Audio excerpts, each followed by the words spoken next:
రాహుల్ గాంధీ గారు, ప్రియాంక గాంధీ గారు అక్కడ ఇటీవల జరిగిన గొడవల దృష్ట్యా అక్కడికి వెళ్లి పరామర్శించాలి, అక్కడున్న ముస్లింలకి ధైర్యం చెప్పాలి అన్న ఉద్దేశంతో ఈరోజు అక్కడికి ప్రయాణమైతే బీజేపీ కేంద్రంలో ఉన్న బీజేపీ పార్టీ వాళ్ళని అడ్డుకోవడం జరిగింది. నిజానికి లా అండ్ ఆర్డర్ మెయింటైన్ చేయాల్సిన బాధ్యత ఈ ప్రభుత్వాలదే, ఈ బీజేపీ పార్టీదే. అక్కడున్న మసీదు కింద శివలింగం ఉంది అంటూ, యాక్చువల్లీ ప్రతి మసీదు కింద శివలింగం ఉంది అంటూ బీజేపీ చేస్తున్న ప్రచారానికి ఇన్సెక్యూరిటీకి గురై అక్కడ గొడవలు జరిగి 20 మందికి గాయాలు, నలుగురు మరణించడం జరిగింది. దీనికి బాధ్యులు ఎవరు? నిజంగానే బీజేపీ పార్టీ సమాధానం చెప్పాలి. దీనికి బాధ్యులు ఎవరు? ఇన్ని ప్రాణాలు పోయాయి అంటే వాళ్ళని పొట్టన పెట్టుకుంది బీజేపీ పార్టీ కాదా, ఆర్ఎస్ఎస్ కాదా? మతం పేరు మీద రాజకీయాలు చేసి ఒక మతాన్ని అవమానించి ఇంకో మతాన్ని రెచ్చగొట్టి రాజకీయాలు చేయడం బీజేపీకి ఏమీ కొత్త కాదు. వాళ్ళ ఉనికే అది, వాళ్ళ ఐడెంటిటీయే అది. మళ్ళీ నిరూపణ అయ్యింది. కానీ లీడర్ ఆఫ్ అపోజిషన్ గా రాహుల్ గాంధీ గారు అక్కడికి వెళ్లాలని అనుకుంటే దాన్ని అడ్డుకోవడం సబబేనా? ఇక ప్రజాస్వామ్యం ఎక్కడుంది? డెమోక్రసీ ఎక్కడుంది? బీజేపీ పార్టీ భారతీయ రాజ్యాంగాన్ని గౌరవిస్తుంది అనుకోవడానికి అసలు ఏమాత్రమైన అవకాశం ఉందా? ఒక లీడర్ ఆఫ్ అపోజిషన్ గా ఉన్న వ్యక్తి అక్కడికి వెళ్లాలనుకుంటే అడ్డుకున్నారు. దేనికని? ఏమిటి మీ భయం? ఇప్పటికే Congress party on the floor మాట్లాడుతుంది, అవుట్ సైడ్ ద ఫ్లోర్ మాట్లాడుతుంది. మరి అలాంటప్పుడు అక్కడికి వెళ్తే మాత్రం, లీడర్ ఆఫ్ అపోజిషన్ మాట్లాడితే మాత్రం మీకు వచ్చిన నష్టం ఏమిటి? బీజేపీ పార్టీ ఈ మతతత్వ రాజకీయాలను ప్రజలందరూ గమనించాలి. బీజేపీని పాతిపెట్టే రోజు త్వరగా రావాలని కోరుకుంటున్నాం. ఇక రాష్ట్రంలో కాంగ్రెస్ పార్టీ ఈ చర్యను సీరియస్ గా ఖండిస్తుంది. లీడర్ ఆఫ్ అపోజిషన్ గా ఉండి రాహుల్ గాంధీ గారిని అడ్డుకోవడం కాంగ్రెస్ పార్టీ చాలా సీరియస్ గా ఖండిస్తుంది. ఇక రాష్ట్రంలో జూన్ 4వ తేదీన రిజల్ట్స్ రావడం జరిగింది. జూన్ 4 నుండి ఇప్పటికీ డిసెంబర్ 4 చంద్రబాబు గారు ముఖ్యమంత్రి అయి 6 నెలలు గడిచినట్టు లెక్క. మరి చంద్రబాబు గారు 6 నెలలు ముఖ్యమంత్రిగా ఉండి ఏమి సాధించారో ప్రజలకు ఒకసారి సమాధానం చెప్పాలని కోరుతున్నాం. 6 months అయిపోయింది. మీ సూపర్ 6 ఎక్కడా? 6 months అయిపోయింది. సూపర్ 6 అమలు చేయడం కాదు కదా, అసలు ఆరంభం చేయడం కాదు కదా, అసలు దీని విధి విధానాలు ఏమిటి అని కూడా ఇంతవరకు మీరు ప్రకటించలేదు. మరి చంద్రబాబు గారికి ఇలాగే కాలయాపన చేసే ఉద్దేశమే ఉందని మేము భావించాల్సి వస్తుంది. సూపర్ 6 మీరు ప్రకటించే నాటికే రాష్ట్రం మీద జగన్మోహన్ రెడ్డి గారి ప్రభుత్వం 8 లక్షల కోట్ల రూపాయలు అప్పు చేసిందని మీకు తెలుసు. రాష్ట్రం మీద ఎంత భారం ఉందో మీకు తెలుసు. అయినా కూడా మీరు సూపర్ 6 వాగ్దానాలు చేశారు. ప్రతి రైతుకి ప్రతి సంవత్సరం 20,000 రూపాయలు ఇస్తామని వాగ్దానం చేశారు. అది ఇవ్వలేదు. 20 లక్షల మందికి ఉద్యోగాలు ఇస్తామన్నారు, లేదా 3,000 రూపాయలు నిరుద్యోగ భృతి ఇస్తామన్నారు. మీకు 20 లక్షల మంది నిరుద్యోగులు ఉన్నారని తెలిసే 20 లక్షల మందికి ఉద్యోగాలను కల్పిస్తామని చెప్పినట్టు లెక్క. ఆ లెక్కన 3,000 రూపాయలు మీరు 20 లక్షల మందిలో ఎవరికి ఇంకా ఉద్యోగాలు ఇవ్వలేదు కాబట్టి 20 లక్షల మందికి మీరు 3,000 చొప్పున 6 నెలలుగా ఇచ్చుండాల్సింది. అది కూడా చంద్రబాబు గారు ఇంకా మొదలు కూడా పెట్టలేదు. మరి 20 లక్షల మందికి ఉద్యోగాలు మీరు ఎప్పుడు ఇస్తారు? ఎన్నెన్ని ఉద్యోగ అవకాశాలు ఎప్పుడెప్పుడు కల్పిస్తారో మీరు ఆ బిడ్డలకు చెప్పాల్సిన అవసరం లేదా? ఇకపోతే చదువుకుంటున్న ప్రతి బిడ్డకు 15,000 రూపాయలు ఇస్తామని మీరు చెప్పారు. 4 బిడ్డలుంటే 60,000 రూపాయలు ఇస్తామని ప్రతి మీటింగ్లో చెప్పారు. మరి ఇంతవరకు దాని అమలు కాలేదు. కనీసం ఎప్పుడు ఇస్తారు? స్కూళ్లు మొదలయ్యాయి, మీరు ముఖ్యమంత్రి అయిన తర్వాత తల్లిదండ్రులు ఫీజులు కట్టారు, అయినా మీరు మాత్రం చెల్లించలేదు. ఇక 18 ఏళ్ల నుండి 59 సంవత్సరాల వరకు అర్హులైన వాళ్ళందరికీ 1,500 రూపాయల చొప్పున ప్రతి నెల ఇస్తాము అన్నారు. మహాశక్తియా దీని పేరు? అంటే మహిళలందరినీ మహాశక్తులను తయారు చేస్తాం అన్నంత బిల్డప్ ఇచ్చారు. ఏది మీరిచ్చే 1,500కే నెలకి? పోనీ అదైనా ఇచ్చారా? మొదలు పెట్టారా? పెట్టే ఉద్దేశం ఉందా? 6 నెలలు గడిచేపోయాయి. ఇంకొకటి 3 సిలిండర్లు, సంవత్సరానికి 3 సిలిండర్లు ఇస్తామన్నారు. 6 నెలలు గడిచిపోయింది, 1 సిలిండర్ ఇచ్చినట్టున్నారు. వచ్చే 6 నెలల్లో ఇంకా 2 సిలిండర్లు మీరు ఇవ్వాల్సి ఉంది. బస్సు, ఉచిత బస్సు మహిళలకి. ఇది చాలా మీ అన్ని స్కీముల కంటే, అన్ని పథకాల కంటే సూపర్ 6లో అతి తక్కువ కాస్ట్ పరంగా అతి తక్కువ ఉన్న స్కీము ఫ్రీ బస్సు. మహిళలకు సంబంధించిన విషయం, వాళ్ళ భద్రతకు సంబంధించిన విషయం, పక్క రాష్ట్రాలలో అమలు చేస్తున్న పథకం, కర్ణాటక అయితేనేమి, తెలంగాణ అయితేనేమి, ఆ ముఖ్యమంత్రులు అధికారంలోకి వచ్చిన వెంటనే అమలు చేసిన పథకం. కానీ చంద్రబాబు గారికి 6 నెలలు దాటినా కూడా అమలు చేత కావటం లేదు. మరి చంద్రబాబు గారు 6 నెలలు గడుస్తుంది, 12వ తేదీ వస్తే ప్రమాణ స్వీకారం చేసి కూడా 6 నెలలు అవుతుంది. మరి ప్రజలకు ఈ 6 నెలల్లో, ఈ 6 మంత్స్లో, ఈ సూపర్ 6లో ఎన్ని అమలు చేశారు? ప్రజల ముందుకు వచ్చి సంజాయిషి ఇచ్చుకోవాల్సిన అవసరం ఉంది. ఇక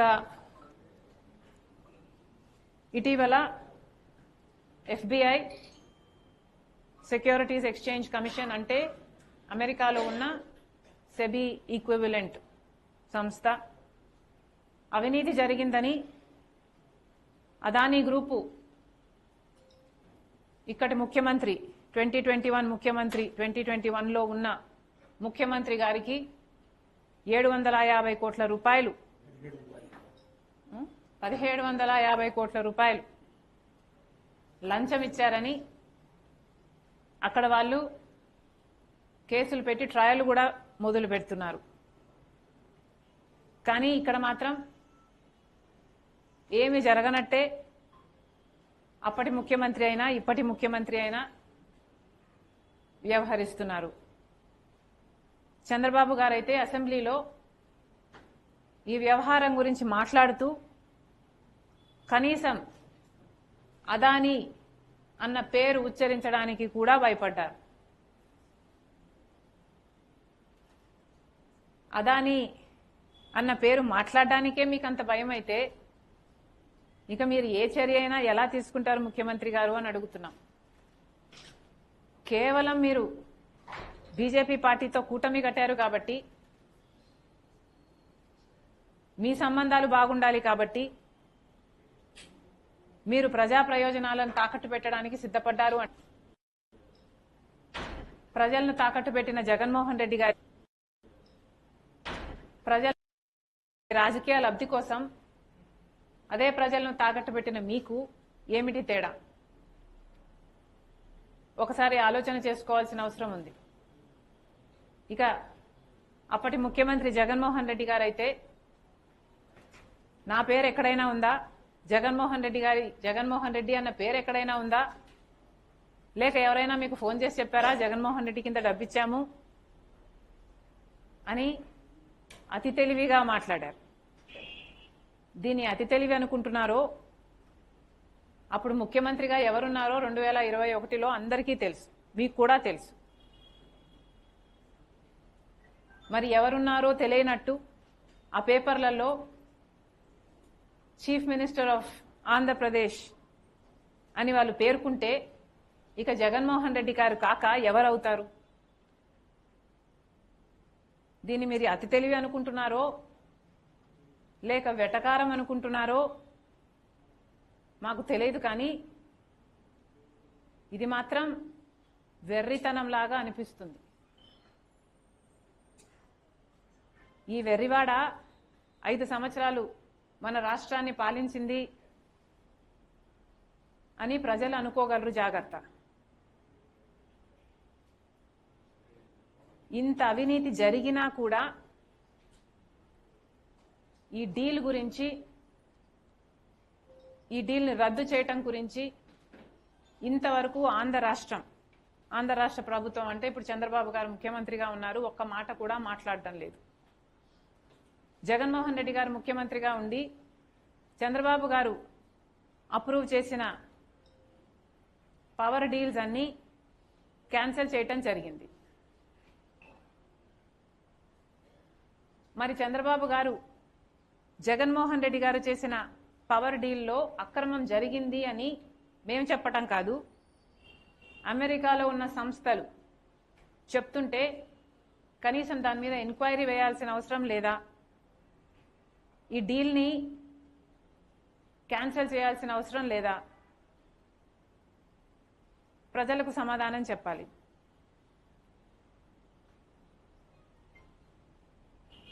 ₹1.99 పక్క రాష్ట్రాలలో అదే పవర్ నమ్ముతూ ₹2.49 ఆంధ్ర రాష్ట్రం డీల్ చేసుకుంది అంటే మరి ఆంధ్ర రాష్ట్ర ప్రజల మీద ఆ 50 పైసల భారం పడదా?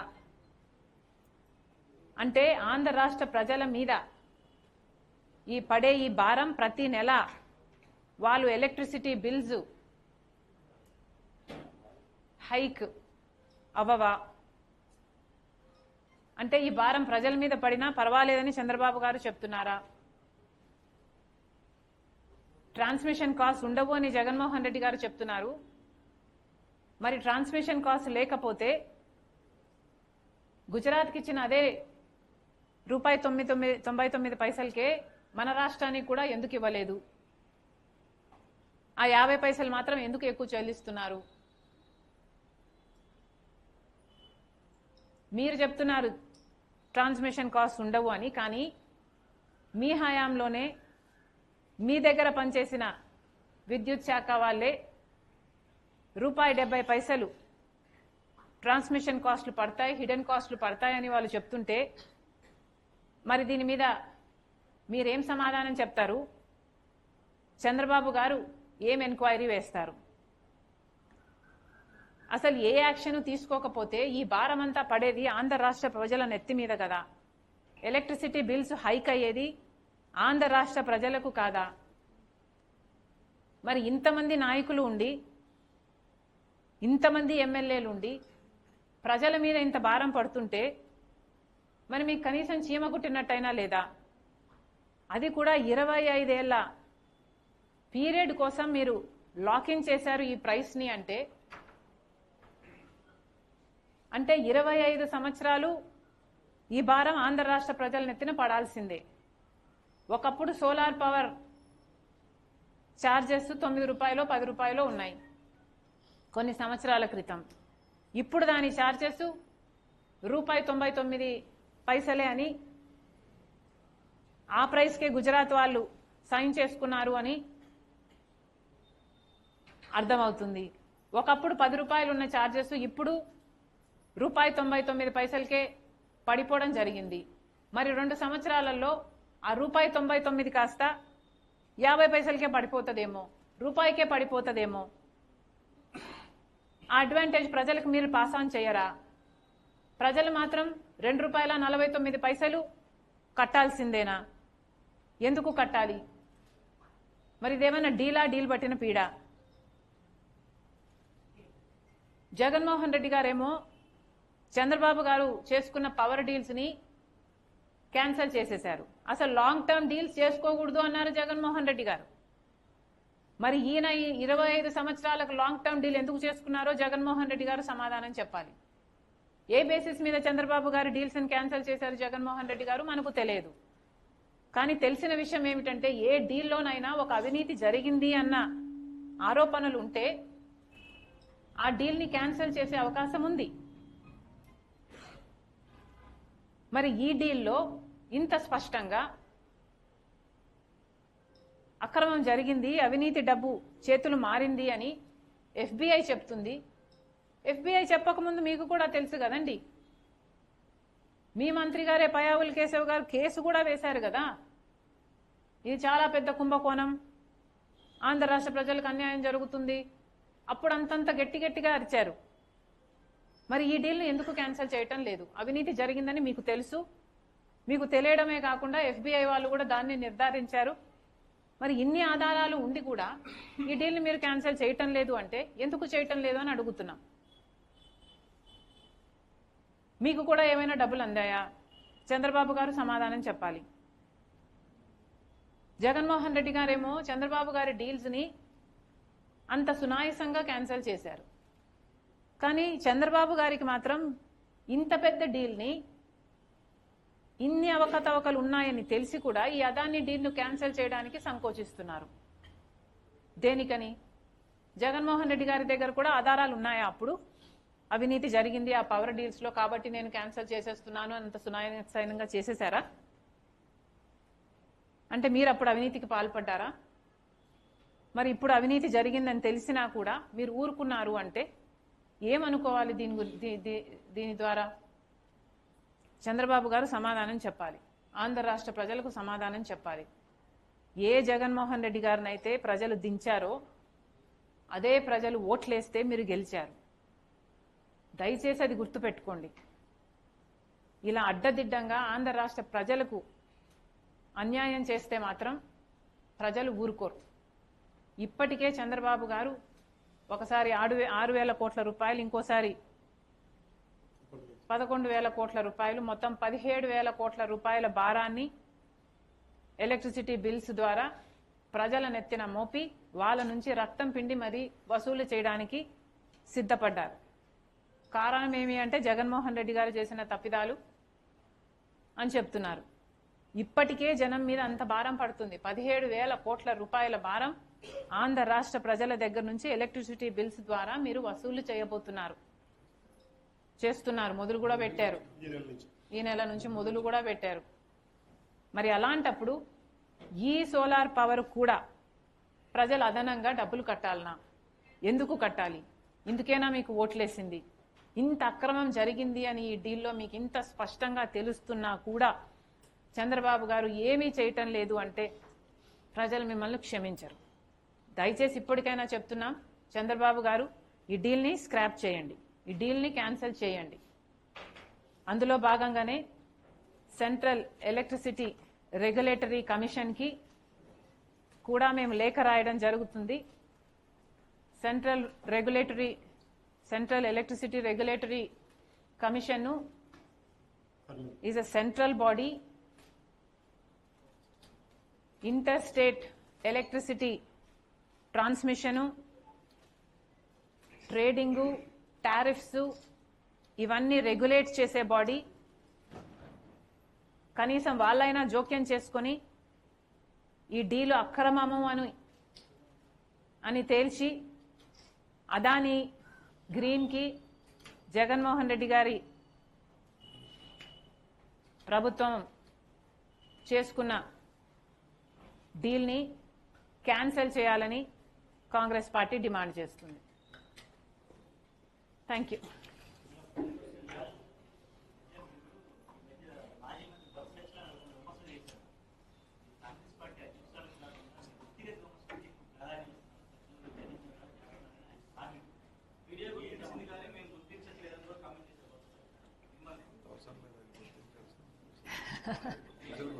ఆయన గుర్తించాల్సిన అవసరం లేదు, ప్రజలు గుర్తిస్తే చాలు.